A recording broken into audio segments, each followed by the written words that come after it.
বন্ধুরা, সবাই কেমন আছে? ভালো তো? দেখতে পাচ্ছ কার ছবি? কে বলো তো?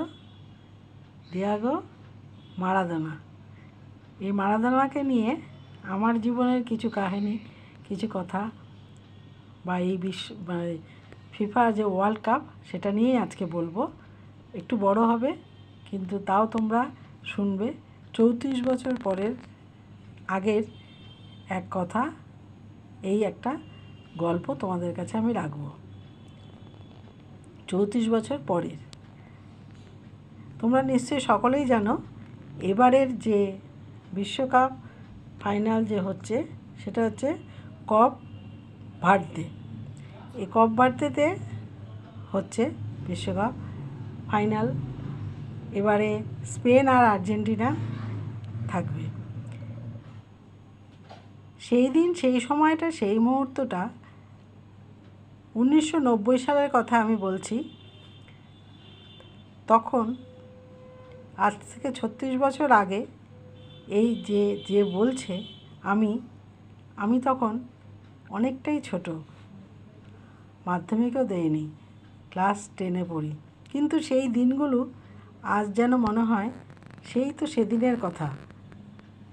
আমি তখন ফাইনাল খেলার আগে, যেহেতু আমাদের বাড়িতে টিভি ছিল না, ফাইনাল খেলার আগে আমি আমার মামার বাড়িতে চলে যাই।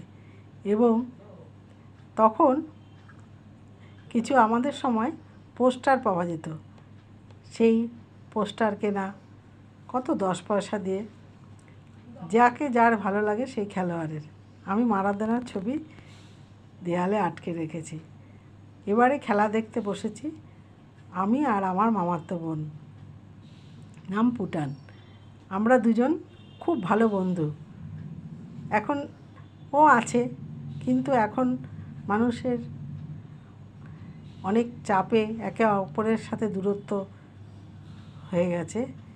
তা হলো, মনের মিল তো সবার সাথে হয় না, ওর সাথেই আমার ছিল। একসাথে বসে দুজনে দেখছি খেলা। তখন বাজে রাত্রি। সেই দিনটা ছিল 3রা জুলাই 1990 সালে হয়েছিল, মঙ্গলবার ছিল। তখন ভারতীয় সময় ছিল, ইতালিতে হয়েছিল, তখন ওখানে ছিল রাত্রি 8টা, আর ভারতীয় সময় ছিল 11:30। তখনের দিনে নিশ্চয়ই বুঝতে পারছো, সেই বক্সের যে টিভি ছিল, সেই টিভি মাটিতে 17 ইঞ্চি